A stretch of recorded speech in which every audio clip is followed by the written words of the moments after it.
साथियों नमस्कार। जय हरियाणा, जय बाबा की। साथियों, आज एक प्रश्न तो हर जगह चल रहा है, चाहे आप जोड़ के किनारे पे सुनो या हुक्के पीते हुए हमारे ताऊ दादा उनके पास में सुनो, या शहर के अंदर बैंक के अंदर जो कर्मचारी खड़े हैं उनके अंदर सुनो। ऐसी कोई जगह नहीं है पूरे हरियाणा में, और पूरे हरियाणा में नहीं पूरे देश में, कि जो कांग्रेस पार्टी फुल बहुमत से आ रही थी। ऐसा क्या हुआ कि कांग्रेस पार्टी एकदम से जीरो पे आ गई। अच्छे से अच्छे बुद्धिजीवी, अच्छे से अच्छे प्रोफेसर, अच्छे से अच्छे चुनाव के ज्ञाता, यहां तक योगेंद्र यादव जैसे जो शब्दों के जाल में फंसा के और लोगों को गुमराह करते, वो सब फेल हो गए। दोस्तों, ये तो सबको मालूम है कि भाई जो बीजेपी सरकार का दूसरा कार्यकाल आया था उसमें हर एक वर्ग तंग था बीजेपी से। अगर पूर्व मुख्यमंत्री मनोहर लाल खट्टर की बात करें तो उन्होंने 4.5 साल कोई काम नहीं किया, सिर्फ एक काम किया, जो बीजेपी के लीडरशिप थी उसको साइड किया। वो उनको ही हटाने में लगा रहा है, अंदरूनी खींचतान रही मनोहर लाल खट्टर की। और ये तो जग जाहिर है कि अनिल विज जैसे व्यक्ति की जो भी फाइल जाती थी उनको रिजेक्ट करके भेज देता था। मतलब मनोहर लाल खट्टर ने बीजेपी के नेताओं को निपटाने में 4.5 साल खर्च कर दिए, पर कोई काम नहीं किया। उसके बाद में जो बीजेपी की तानाशाही की जो लाठी थी, कोई ऐसा वर्ग नहीं था जिसकी पीठ पे नहीं पड़ी हो, चाहे किसान हो, चाहे मजदूर हो, चाहे कर्मचारी वर्ग हो, चाहे सरपंच हो, कोई नहीं छोड़े बीजेपी ने। ऐसा माहौल तैयार हो रखा था बीजेपी के खिलाफ में 2019 के बाद में, पहले नहीं था, 2019 के बाद में एंटी इनकम्बेंसी पूल तौर पे थी कि भी कांग्रेस सरकार आएगी, और आप और हम सब मान के भी चल रहे थे। पर ऐसा क्या हुआ कि जो बीजेपी चुनाव की तारीख घोषित होते हुए चुनाव के मैदान में हथियार डाल के चुनाव में हाथ खड़े कर दिए थे कि अब की बार तो कांग्रेस आ रही, और वही बीजेपी कितने 48 सीटें निकाल गई फुल बहुमत की। तो अच्छे से अच्छे पत्रकार हो, बुद्धिजीवी हो, सब फंस गए। दोस्तों, मैंने 2.5 महीने पहले ही बता दिया था इस बारे में कि क्योंकि मेरी जो नौकरी है फौज में, वो कुत्ते या जूते पालिश करने की नहीं है, सूंघने की थी। पूरे हरियाणा में भी घूमया, पूरे हरियाणा का माहौल भी देखा, और पूरे हरियाणा का माहौल देखने के बाद में 2.5 महीने पहले बता दिया था कि बीजेपी फुल बहुमत से आई। बहुत सारी गलतियां, अगर मैं पिछले 10 साल से उठाऊं तो आप ताजुब मानोगे कि पिछले 10 साल में विपक्ष नाम की चीज नहीं थी हरियाणा में। जब किसान, जवान या कर्मचारी वर्ग की पीठ पे लाठियां मारी जा रही थी, तब ये दिल्ली कोठी में बैठे थे। यहां तक इनके विधायक भी जब हमारे को जरूरत थी विपक्ष की, तब ये नहीं मिले। तो विपक्ष का जो काम कराया वो हरियाणा ने कराया, हरियाणा की जनता ने किया, और जनता ने बीजेपी को मुंह तोड़ जवाब भी दिया। मैं ज्यादा लंबा नहीं जाऊंगा। मैं किसान आंदोलन की बात करूं तो किसान आंदोलन में आप लोगों को मालूम होगा कि अभय चौटाला के खिलाफ में नारे लगे थे टिकरी बॉर्डर पे। उस समय तक कांग्रेस का कोई भी नेता टिकरी बॉर्डर पे नहीं पूछा था। मेरे से संपर्क हुआ, मेरे को खास दीपेंद्र भाई बहुत अच्छी तरह से जानते हैं कि भाई दीपेंद्र हुड्डा टिकरी बॉर्डर पे आना चाह रहे हैं। मैंने भाई बबलू मिर्चपुर से हिसार वाले से बैठ के सलाह मशवरा करे भाई दीपेंद्र हुड्डा आ रहा है और टिकरी बॉर्डर के मंच तक जाना चाहिए, पर नारे नहीं लगने चाहिए। और यहां तक जो बादरगढ़ में है, जो इनेलो पार्टी के कर्मठ कार्यकर्ता हैं, उनको भी बुलाया, मीटिंग करी रात में और उनसे यह कहा कि भाई दीपेंद्र हुड्डा के खिलाफ में नारे नहीं लगाने।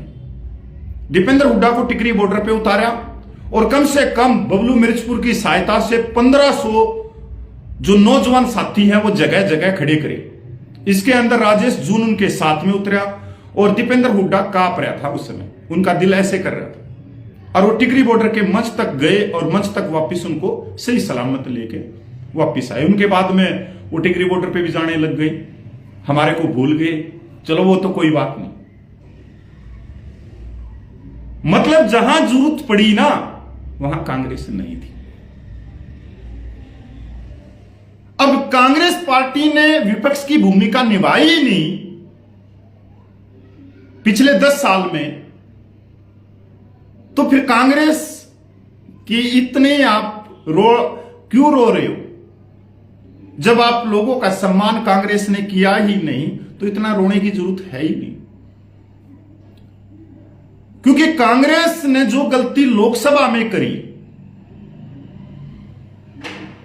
वो बहुत बड़ी गलती थी कि 5 सीट बीजेपी ले गई, जबकि 5 सीट नहीं लेके जानी थी बीजेपी ने। बहुत सारी सीटों पे नूरा कुश्ती चली, यहां तक करनाल की सीट पे भी चली, एक सीट निकलवाने के लिए, सिर्फ रोहतक की सीट निकलवाने के लिए।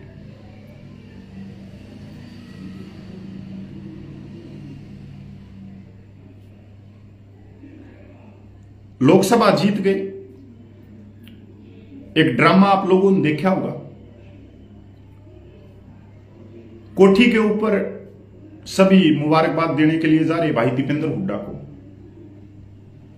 दीपेंद्र हुड्डा भाई ऐसे कुर्सी पे बैठा, चाहे वहां बुजुर्ग आए, चाहे नौजवान आए, चाहे उनकी उम्र कितनी भी हो, वो सबको थप्पी मार के आगे निकाल रहा है। मैं भी चला गया वहां पे मेरे हिसाब से पूरे हरियाणा के कार्यकर्ता आए हुए थे और मैंने जो बात कही कि आप पे राम रहीम बन गए क्या? आप ये भी ध्यान नहीं रख रहे कि आपका ताऊ है, दादा है, आप सबको थपकी मार रहे हो। इतने बड़े कहां से बन गए भाई साहब आप? हमारी जीत बहस लग गई, मैं वहां कोठी से आ गया कि आप जाओ यहां से। मतलब अहंकार लोकसभा के बाद में बहुत बड़े लेवल पे आ चुका था कांग्रेस के अंदर माननीय भूपेंद्र सिंह हुड्डा। और जिसको आप भाई दीपेंद्र हुड्डा को सहनशीलता, शराफत ये कहते हो, उसके बारे में मैंने 2.5 महीने पहले बता दी थी। अब आप एक वीडियो को मत जोड़ना मेरे को, भाई दीपेंद्र हुड्डा के अपमान का एक वीडियो को मत जोड़ना मेरे वीडियो को कि भाई दीपेंद्र हुड्डा के अपमान का बदला लेंगे। वो मेरा था, क्योंकि राजनीति में बहुत सारी चीजें कहनी पड़ती हैं और राजनीति में जो किया उसको नीचे लाने के लिए।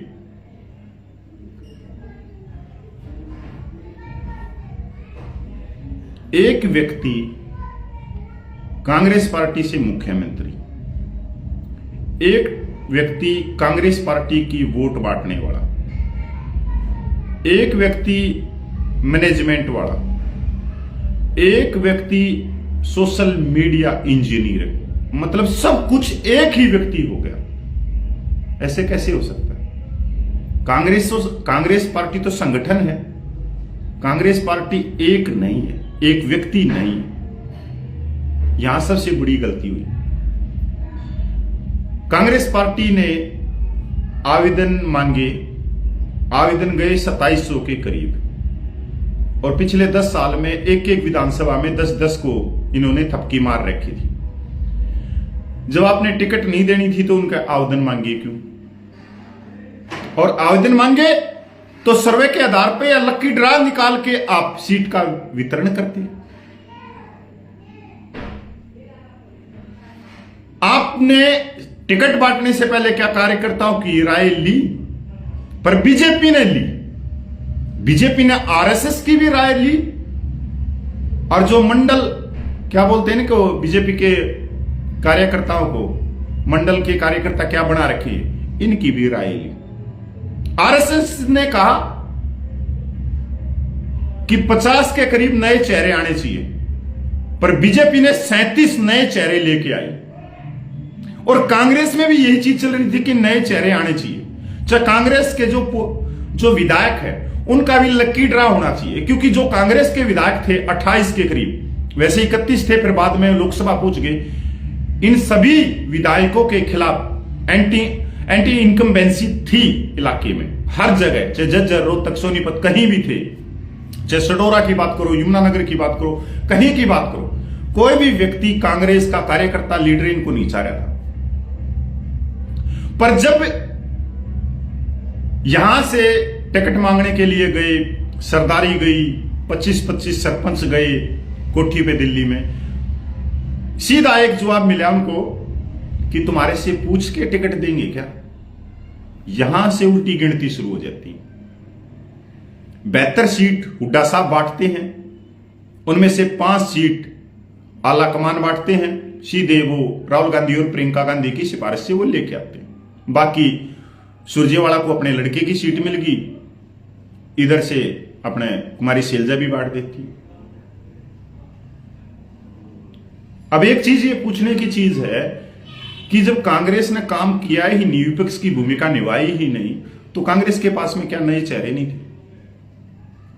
कांग्रेस 70+ चल रही थी, 70+ में वो लेके आती, चाहे किसी को भी टिकट दे देती, लकी ड्रा निकाल के किसी भी भाई को टिकट दे देती, पर इनको नहीं देनी थी। भाई सुरजेवाला उसमें राज्यसभा में है, जेपी प्रकाश लोकसभा में, अंबाला से वरुण लोकसभा में, इनके परिवार को विधानसभा की टिकट देना क्या आप जायज मानते हो? कि ये तो बैठे लोकसभा और राज्यसभा में, इनके बच्चे बैठे विधानसभा में, और हम किसान मजदूर के बच्चे या तो बॉर्डर पे खड़े हों, या मटके बनाए, या लोहार का काम करे। तो फिर हमने बीजेपी और कांग्रेस की जरूरत क्या है?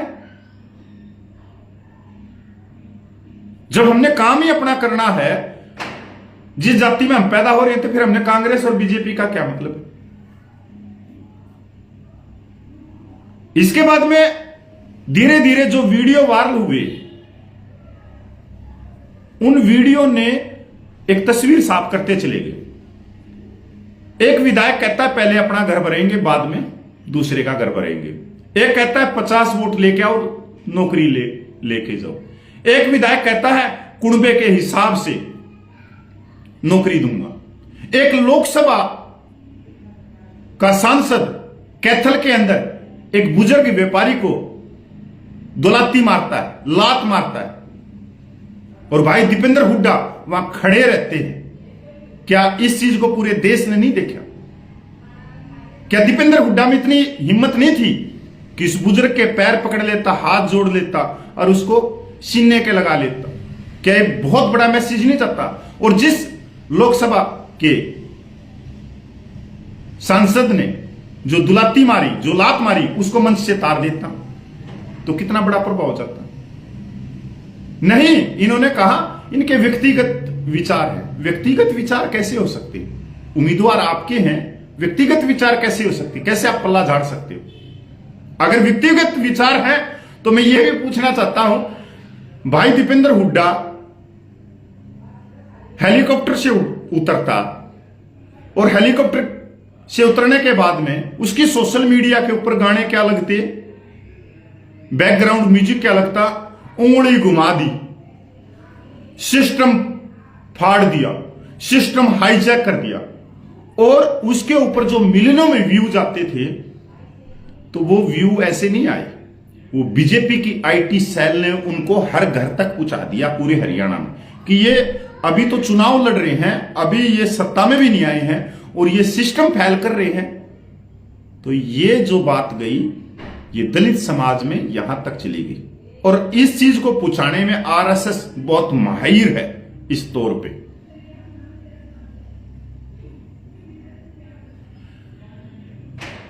अगर मैं बात करूं झज्जर, रोहतक, सोनीपत, मैंने एक बार कहा था मुक्त कर दो हुड्डा मुक्त जज्जर रोहतक सोनीपत कर दो, सोनीपत वालों ने तो कर दी, जज्जर रोहतक रह गया। ये मैंने ऐसे नहीं कहा था, ये बात मैंने बहुत गहराई से इसमें देखा था, मैं बहुत गहराई से जानता हूं इनको। और जब मेरे को किसान आंदोलन में था तो मैंने बहुत गहराई से राजनीति को समझा कि जब तक भूपेंद्र सिंह हुड्डा रहेंगे, जब तक किसी भी नौजवान को आगे नहीं आने देंगे, और खासकर जाट बिरादरी से, और पूरे 3 डिस्ट्रिक्ट में किसी भी जाट को इन्होंने आगे नहीं आने दिया। यहां तक मंच पे भी इन्होंने खड़ा होने नहीं दिया। सतपाल मलिक तो आज कह रहा है, जो पूर्व राज्यपाल है, कि भूपेंद्र सिंह हुड्डा किसी जाट नेता को अपने सामने मंच पे नहीं खड़ा होने देगा। मैंने ये 2.5 महीने पहले कह दी थी ये बात भाई, बड़ी सोच समझ कर, बड़ी गहराई से। इसके बाद में इन्होंने जो दाव चलाया वो चलाया पहलवानों पे, कि पहलवान ज्वाइनिंग करवा दो और इससे पूरे देश की भावनाएं जुड़ेंगी। यहीं पर कांग्रेस मात खा गई, क्योंकि कांग्रेस पिछले 10 साल से सड़क पे थी ही नहीं, वो कोठियों में बैठी थी और टीवी देख रही थी, और टीवी देख के वो चुनाव लड़ रही थी। जैसे ही पहलवान कांग्रेस में शामिल हुए, एक तरह से जो पवित्र आंदोलन था पहलवानों का, जो हमारी बेटियों का, जो छोटी छोटी बेटियों का शोषण किया था, वो सारा आंदोलन राजनीतिक हो गया। मैं यहां पर बृजभूषण को मैं कोई क्लीन चिट नहीं दे रहा, क्योंकि उन छोटी छोटी बच्चियों का किया होगा तभी तो वह गई होंगी। पर जो पहलवान का जब आंदोलन चल रहा था, उसके अंदर कांग्रेस ने कितने, मतलब एक तरह से कितना बड़ा एक रोल अदा किया, वो रोल अदा नहीं करना था कांग्रेस को। और जब बृजभूषण पूरे देश में चल रहा था, तब बीजेपी मेरे हिसाब से इतनी मजबूर थी कि बृजभूषण पे एक्शन ले, पर बृजभूषण बीजेपी को समझाने में कामयाब रहा कि इसके पीछे राजनीतिक है। वो पवित्र आंदोलन राजनीतिक की भेंट चढ़ गया, खासकर भाई दीपेंद्र हुड्डा के कारण और पहलवान बजरंग पुनिया के कारण। अब ये टिकट तो दे दी इनको। आप सोचने की बात है, मजे की बात है कि जैसे ही टिकट दी, वैसे ही बीजेपी ने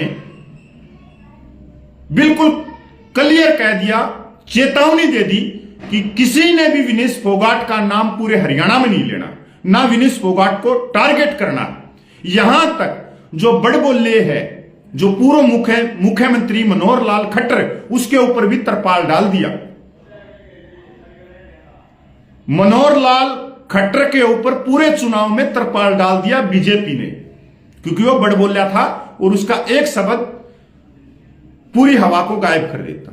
यह टैक्टिस थी कि मैंने जब सोचा कि मनोहर लाल क्यों नहीं आ रहा, और मनोहर लाल आज एक रैली में प्रधानमंत्री के साथ में दिखा, पर मनोहर लाल को समय नहीं दिया गया रैली में, सिर्फ उसका चेहरा दिखाया कि कहीं जो सोशल मीडिया है ये ना कहने लग जाए कि मनोहर लाल कहां है, मनोहर लाल कहां।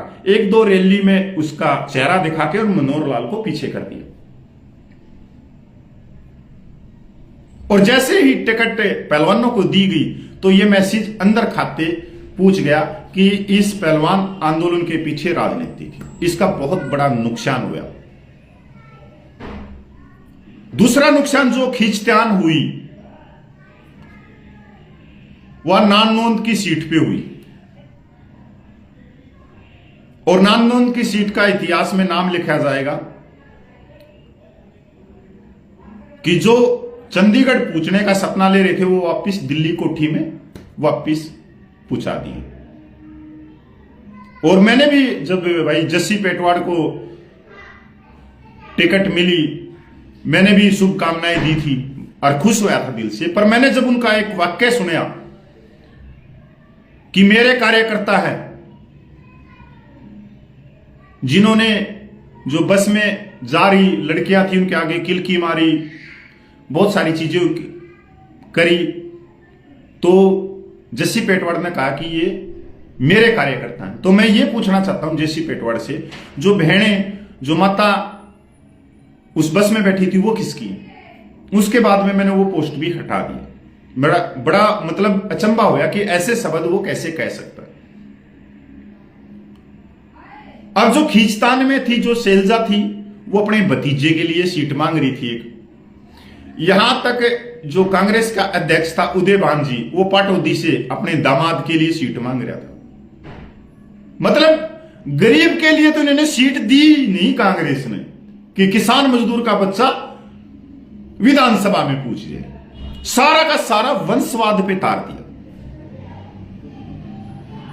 और सबसे बड़ी बात यह हुई कि जो अहंकार, जो अति आत्मविश्वास जो इन्होंने पिछले 3 महीने में दिखाया पूरे हरियाणा में कांग्रेस के कार्यकर्ताओं को, कांग्रेस के लीडरों को, कि तुम्हारे से पूछ के टिकट देंगे, उससे कांग्रेस के कार्यकर्ता और लीडर जो ये सीधी धमकी दे रहे थे, यहां तक जो विधायक थे जो 28 थे और जिन लीडरों ने आवेदन किया था टिकट लेने के लिए, उन विधायकों ने, मौजूद विधायकों ने, उन बहुत सारे जो आवेदन करने वाले, टिकट मांगने वाले थे, उनको फोन कराया या दूसरे के तहत मैसेज भेजा, एक बार सरकार आ जाए, तेरे को हम एमएलए बनाएंगे। धमकियां तो बहुत पहले चल पड़ी थी कांग्रेस की, तानाशाही की।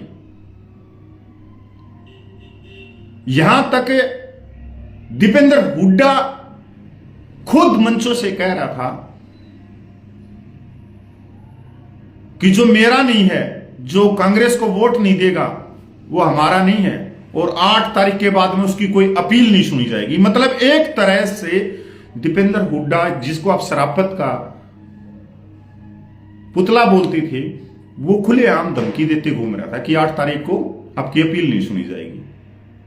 भाई 8 तारीख के बाद में तो संवैधानिक पदों पे बैठते हैं आप, किसी ने चाहे जब वोट दी या नहीं दी, और संवैधानिक पद की मर्यादा से पूरा हरियाणा उसका है। इससे एक डर का माहौल होया, और खासकर होया जो कांग्रेस के लीडर थे, कार्यकर्ता थे, उनके अंदर कि ये औरों का तो इलाज करें या ना करें, सबसे पहले ये कांग्रेस के कार्यकर्ता और लीडरों का ये इलाज करेंगे। और ये सच्चाई की बात कह रहा हूं कि अगर कांग्रेस की सरकार आती तो कांग्रेस में एक मुख्यमंत्री नहीं था, कांग्रेस में 55 मुख्यमंत्री थे। एक एक विधायक जो विपक्ष में बैठा था कांग्रेस का पिछले 5 सालों से, वो 20-20 तो बाउंसर लेके घूम रहा था, जैसे वो कोई दुबई का महाराज है, और सीधे आम धमकियां देते घूम रहे थे। तो एक डर का माहौल तो पैदा करा इन्होंने अति आत्मविश्वास से। एक व्यक्ति ने पूरा मैनेजमेंट, पूरी टिकट बंटवारा, पूरा ये चीजें करी, दूसरे को नजदीक नहीं आने दिया, दूसरे की सलाह नहीं ली। मैंने 2-2.5 महीने पहले भाई दीपेंद्र हुड्डा को दिल्ली में मिला था। दिल्ली में मैंने कहा था कि मैं आपको 20 व्यक्ति देता हूं हरियाणा के, जो प्रोफेसर हैं, कुछ पत्रकार हैं, कुछ अच्छे सरपंच हैं, जो ना कांग्रेस ना बीजेपी, जो सीधी सी बात करते हैं कि आपकी कहां कमी है, क्या चीजें हैं। अगर आप इनको वार रूम में सेट करोगे चंडीगढ़ में तो आपकी सरकार बनेगी। तब इनको इतना घमंड था तो मेरे को बोला कि तेरे को नहीं पता राजनीति का। मैंने इतना ही कहा था कि मेरे को तो राजनीति का नहीं पता, मैं तो एक किसान का बालक हूं और मेहनत करके फौज में चला गया, 15 साल बाद जूते घिस गए, यहां तक पूछा हूं। अगर आज मैंने ये शब्द बोला तो राजनीति मेरे हिसाब से मैं ज्यादा जानता हूं। अगर आप राजनीति घर में पैदा नहीं होते तो आप एक वार्ड के मेंबर नहीं बन सकते, और फौज की तो बात ही दूर है कि आप फौज में भर्ती हो जाते। बड़ी अच्छी बहस हुई थी उस समय, पर ये उन चीजों को नहीं मानते कि कार्यकर्ता कोई इनसे बहस करे या इनको अच्छी मतलब कोई गाइड करे, अच्छी सलाह दे।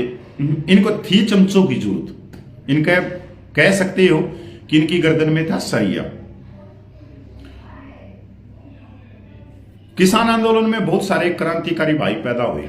अगर वो मेरा वीडियो सुन रहे होंगे तो आप भी पूछ लेना, जो सोशल मीडिया पे जो क्रांतिकारी हैं पूरे हरियाणा से, वो सारे क्रांतिकारी पिछले 3-4 साल में भाई दीपेंद्र हुड्डा के साथ में उन्होंने मुलाकात करी। मैंने एक एक का पता, चाहे उन्होंने फोटो डाला है नहीं डाला, और उन्होंने कहा कि भाई कोई पद दे दो हमारे को जिससे हम काम करें कांग्रेस के लिए। इन्होंने पद नहीं दिया, कहीं वो आगे ना बढ़ जाए। ये किसी भी क्रांतिकारी से पूछ लेना जो सोशल मीडिया के ऊपर है, ये वो सच है मेरे ख्याल में आप लोगों तक भी नहीं पूछा होगा। एक बात मैं भूल गया था, आप लोगों ने एक जैसे चुनाव शुरू होया तो किसान भी आ गए, रही खई कसर, ये जो नकली संगठन है किसानों के, ये आ गए। इन्होंने कई रैलियां कर दी, जैसे उचाना में कर दी, फिर इन्होंने कुछ क्षेत्र में कर दी। अब जो उचाना में जो रैली करी वहां पर या तो दुष्यंत को गालियां दी गई या बीजेपी को दी गई। इससे एक मैसेज गया पूरे हरियाणा में कि जो सरकार आ रही है वो जाटों की सरकार आ रही है। जहां पर ये चीजें नहीं कहनी थी उस किसान रैली में, उस किसान रैली में सिर्फ एक ही शब्द कहना था कि हमारे को हमारा हक चाहिए। और देखो, हम किसी पार्टी से नहीं जुड़े हुए, कांग्रेस बीजेपी किसी से नहीं जुड़े हुए, हमने संघर्ष करना है, सड़कों पे करना है। कोई भी भाई किसी को भी वोट दे सकता है, यहां से सीधा फायदा कांग्रेस को मिलता। पर आप नाम लेके किसी को गाली दे रहे हो तो ये भी तो सोचो ना, 35 वाले कहां जाएंगे? उनके डर तो आपने पहले ही बिठा दिया।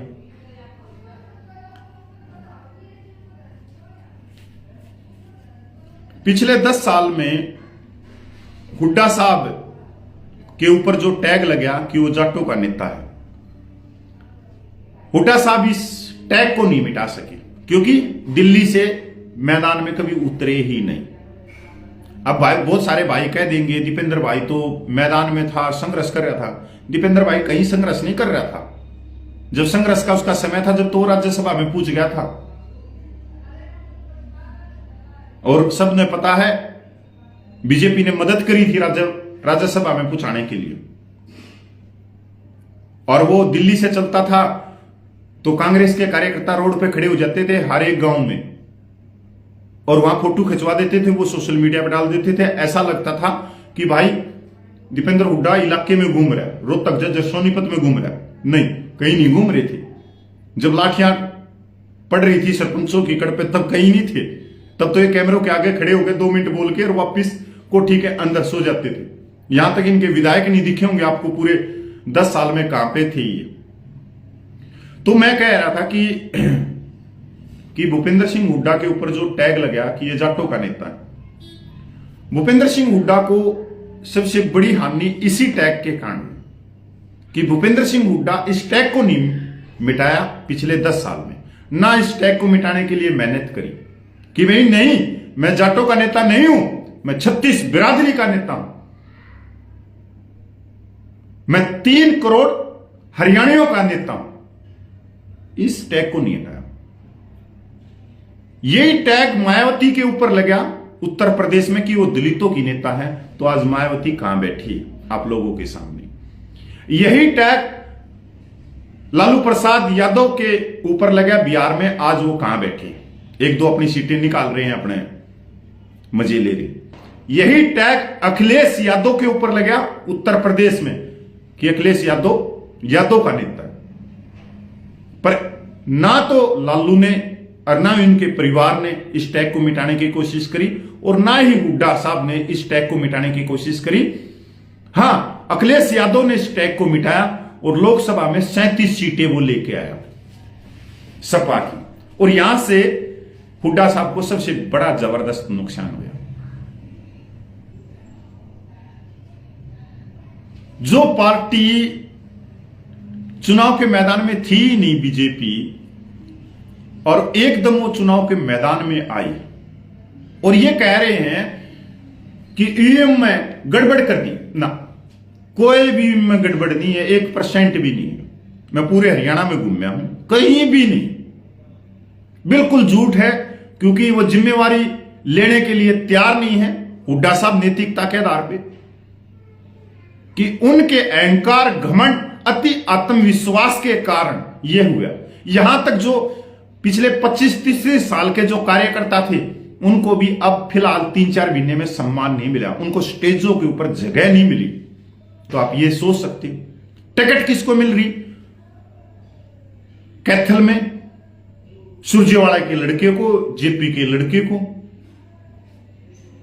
28 उन विधायकों को कांग्रेस के, जिनके खिलाफ एंटी इनकम्बेंसी थी पूरे इलाके में, रोहतक जज्जर सोनीपत जहां से भी थे वे। टिकट किन को दे रहे? जिनके घर ईडी के छापे लग रहे हैं, टिकट किसको दे रहे?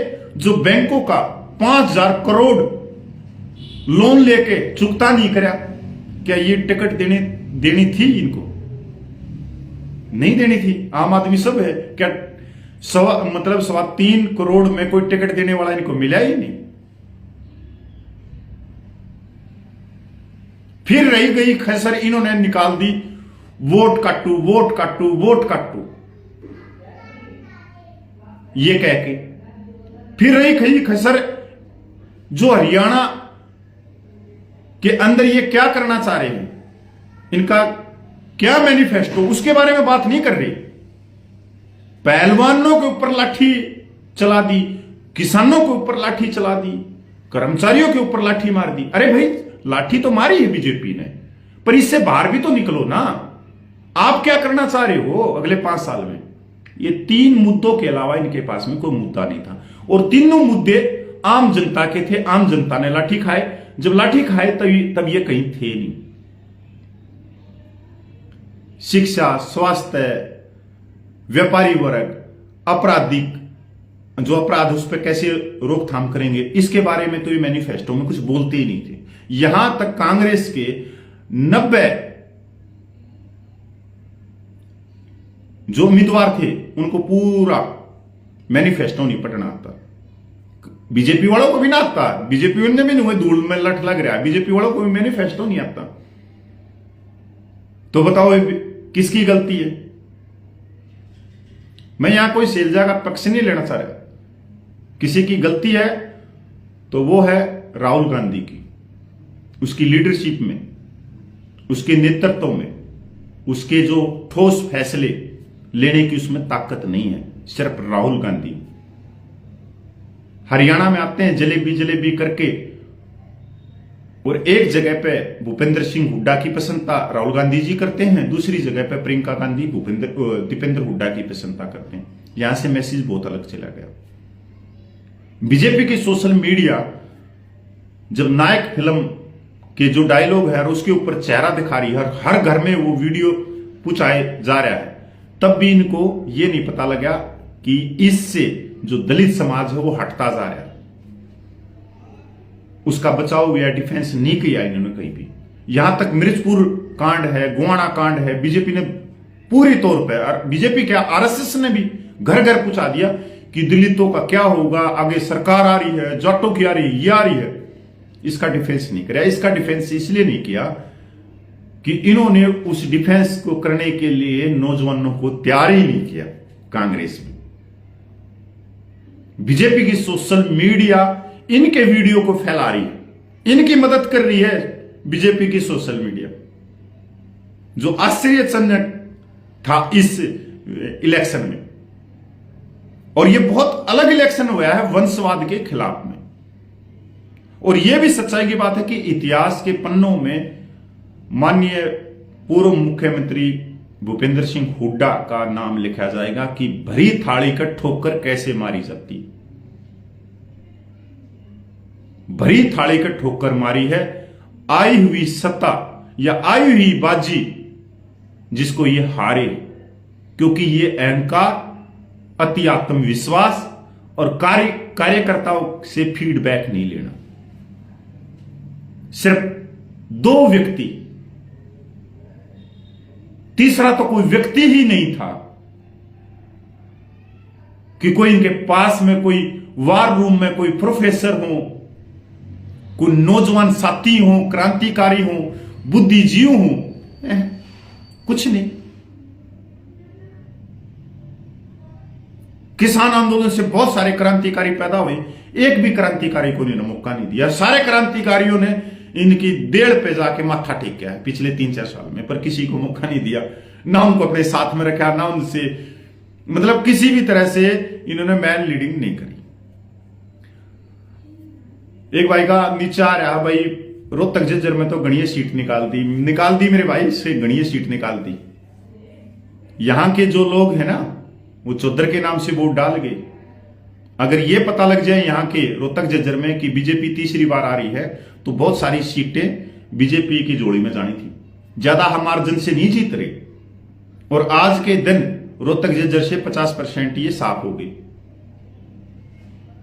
और अब ये किसी को अपना मतलब कांग्रेस अध्यक्ष बनाती है इन्हीं के आदमी को, तो और ज्यादा खराब हो गई।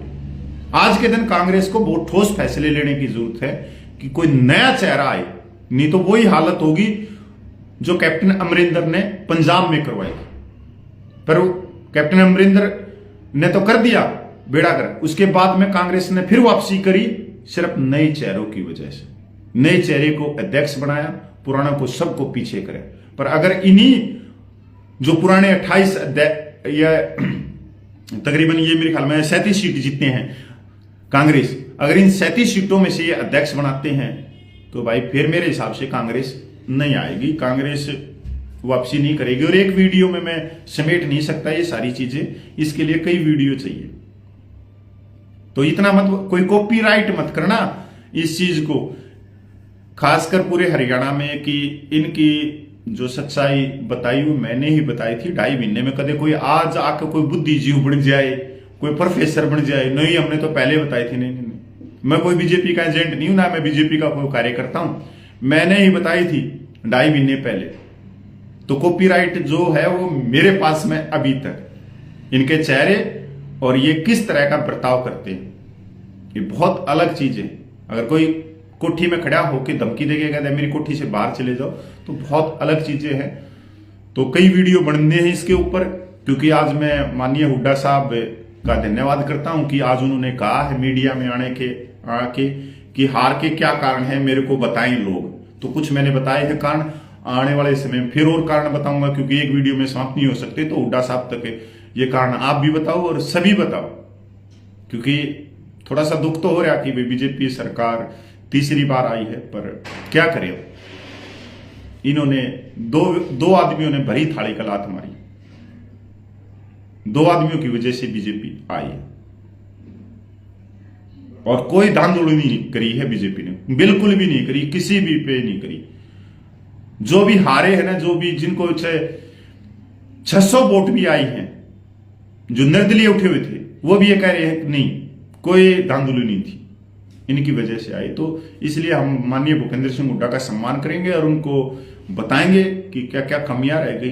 वैसे मेरे को एक और बात भी आ गई, बड़ी अच्छा लगा वीडियो, कि जो भूपेंद्र सिंह हुड्डा आगे खड़ा होता था प्रेस कॉन्फ्रेंस में या हर जगह, वो कल या परसों जब वो चुनाव आयोग में शिकायत दर्ज करके आ रहे थे, तो उनसे आगे जो एक नॉर्मल है कांग्रेस का प्रवक्ता पवन खेड़ा, वो आगे खड़ा और भूपेंद्र सिंह हुड्डा पीछे खड़ा। देखो कितनी जल्दी आसमान में उड़ता हुआ व्यक्ति जमीन पे आ जाता है। ये कभी नहीं भूलना चाहिए, ना हमने ना आपने, कभी भी नहीं, कि समय क्या करवा दे कि वो व्यक्ति पीछे खड़ा होकर ऐसे हाथ कर रहे। पर ये सब कुछ इनकी गलती के कारण हुआ है। और मैं तो ये शुक्रिया मानता हूं कि अगर इनकी सरकार आ जाती तो ये सबसे पहले जो कांग्रेस के कार्यकर्ता थे, जो कांग्रेस के लीडर थे, जो आलोचना करने वाले थे, उनको जेलों में पक्का डालते। बीजेपी ने तो नहीं डाले 10 साल में, पर ये पक्का डालते। एक को भी बाहर नहीं छोड़ते हमारे जैसों को, या तो स्टेट चेंज करना पड़ता, दूसरी स्टेट में जाकर रहना पड़ता। ये कांग्रेस का किसी भी कार्यकर्ता से पूछ लो, किसी भी लीडर से पूछ लो कि वो आज के दिन पूरे हरियाणा में खुश हैं। और आप जब उनसे बैठोगे, ऑफलाइन बात करोगे, तो एक ही बात कहेंगे, बिल्कुल भाई बहुत अच्छा हुआ, नहीं तो हमारे को भी डर चढ़ा हुआ था कि अगर अब की बार जो इनकी कांग्रेस की सरकार आ गई तो भाई साहब ये तो सबसे पहले हमारे को ही जेल में डालेंगे। और ये कोई भी वहम मत पालना कि मेरे बच्चे को नौकरी लग जाती, मैंने तो कई दिन झंडे उठा लिए, कर लिया। सबसे पहले कोठी के ऊपर नोट अलाउड कांग्रेस कार्यकर्ता पहले लिखा जाता, जिस तरह से अंग्रेज लिखते थे। तो ये सबसे पहले पीछा जो छुटवाते, ये कार्यकर्ताओं से छुटवाते। जय हिंद, वंदे मातरम। आगे वाले समय में फिर देंगे कि जो